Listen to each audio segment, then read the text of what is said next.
Welcome to Pro Practice, your guide to piano mastery. I'm Josh Wright, and today's episode will be taking an in-depth look at the first movement of the overture in the French style in B minor, BWV 831 by Johann Sebastian Bach.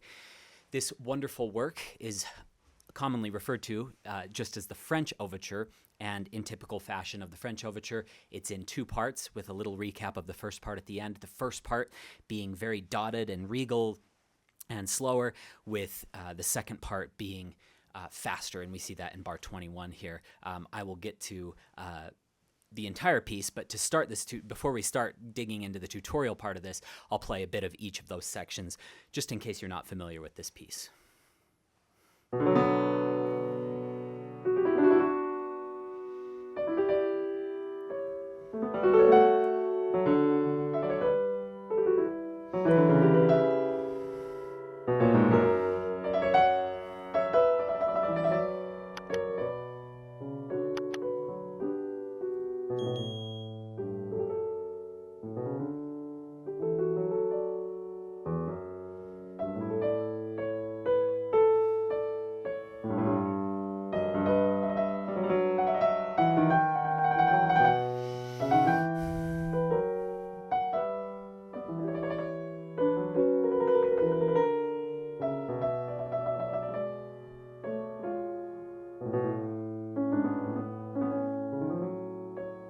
Okay, before I play the entire section, I better move on.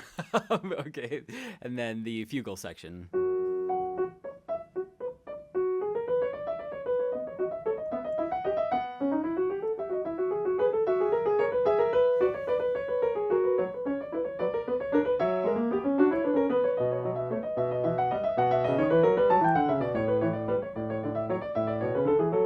We'll stop there. Just gives you a little taste of what we're going to get into later in this tutorial. All right, so the first section we will focus on right away. We're going to be going over for a bit the rhythm and counting. I just want to make sure you are set on the right path with that.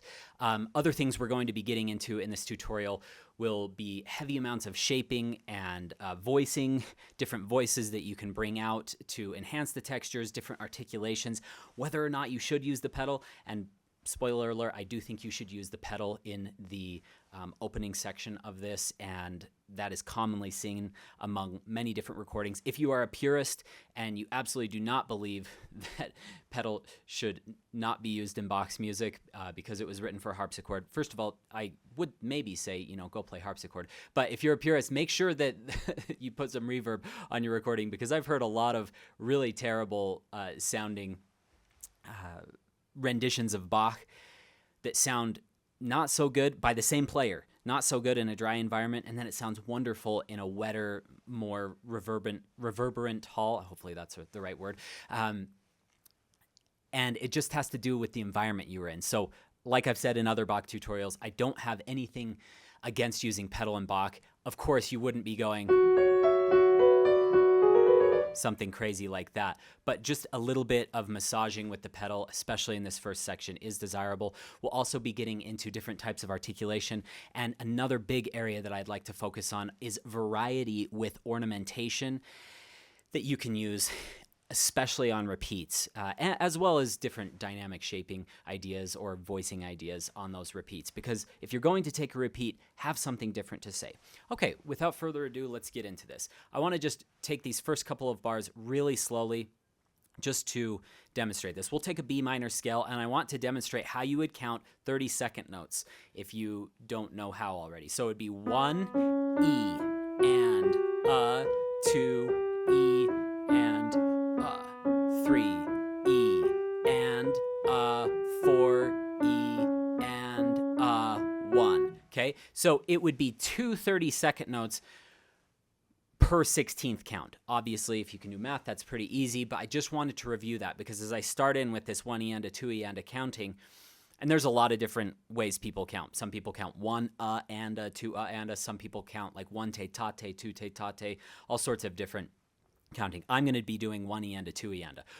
1 E and a 2 E and a 3 E and a 4 E and a 1 E and a 2 E and a 3 E and a 4 E and a 1. Okay, now a bunch of teachers are already screaming at me because they're like, wait, what are you going to be teaching about the double dotting? Okay, in French overture style, well, if we go back, I believe it was a book by Robert Donington that Logan Skelton, my teacher at Michigan, recommended that I read, and I read a few sections of that. In the Baroque era, dots meant to add some length to the note. It was not the typical add half the value of the note always. So there is some freedom in here, and it's typical in French overture styles to double dot things. So if you're double dotting a quarter note, the resulting note afterward would be a 16th note, not an 8th. Okay, so 1E and a 2E and a 3E and a 4E and a 1. A 1. So that 8th note and a 1 becomes a 1. Becomes a 16th note. 1E and a 2E and a 3E and a 4E and a 1E and a 2E and a... Let's talk for a moment about those appoggiaturas. So it looks like this if you're using this score, and probably any other score. This is the Henley edition. I highly recommend that. Very pure Urtext edition. It looks like single note and then followed by that.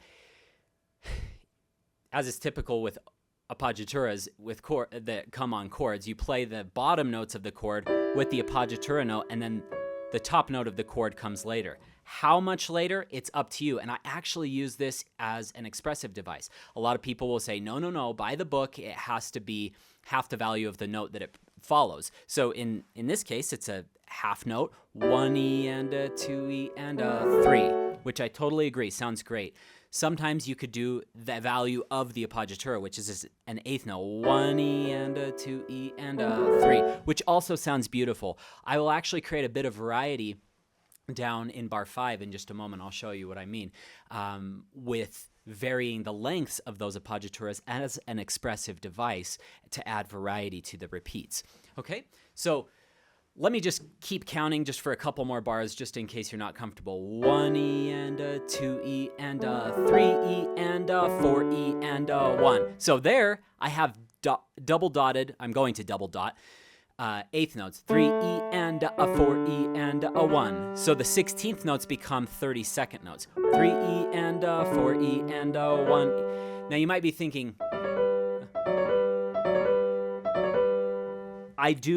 you might be thinking, where does that come in? And I do like to, as accurately as possible, you'll hear some people go together with that, so that sounds pretty good too. Because it's going so fast, I don't think you need to split hairs over this and have a mental breakdown over it. But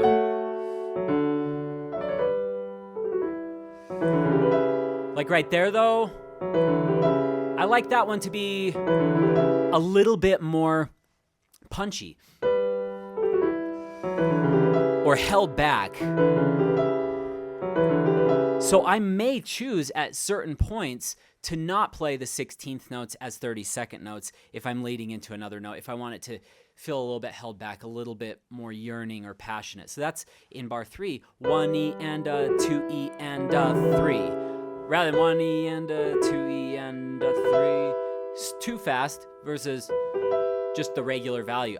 I like that regular value right there. 1E and a 2E and a 3E and a 4E and a 1E and a 2E and a 3E and a 4E and a 1E and a 2E and a 3. Okay, now here, I promised you guys I'd show you. So 1E and a 2E. So you can play them as 8th notes, T-da, T-da, which I find very beautiful. I'd probably do that the first time. 1E and a 2E and sorry, 1E and a 2E and a 3E and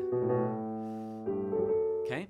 The other option would be to go a little faster. I might do that the second time through. Okay, let's talk just for a moment about voices in this. So we don't want everything to sound the same in Bach, even though it was written for harpsichord. I think that is just such a lousy excuse to play flat or static dynamically. So, and a 2E and a... So you have to be careful. I have not always loved the way I've played this first opening part because it's really easy to overdo it, but you also don't want it to be weak right off the bat. I think you got to grab the audience, but it has to be rich and full.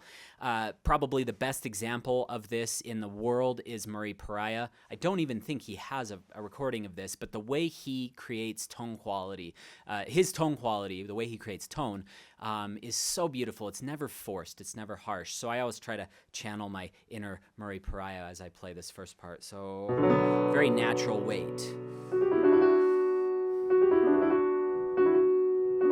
And I don't want to smack the last tone, so ti-da-da, ti-da-da, a little bit like that. Now, that's a lot of notes crammed into a tiny little space, so whether you actually pull that off perfectly is up. As long as you get close, it should sound good. So 1 E and a 2 E and you can, I kind of roll versus, I think that sounds a little vertical. I just roll a little. And you're rolling chords all over the place anyway, so I think that's totally in the style. Now here, voicing, I think this is the line. Okay, so those other voices here, and then down here as answers in the left hand. And this one's a little bit less in the right hand. And then... So look at your stem directions. Stems up would indicate one voice. Stems down would indicate another voice when you see them being written simultaneously. Okay, so here stems up. These are stems down. Stem up, stem down here. And then stem up. So you can have a little bit of guidance about which voice to bring out using those. So...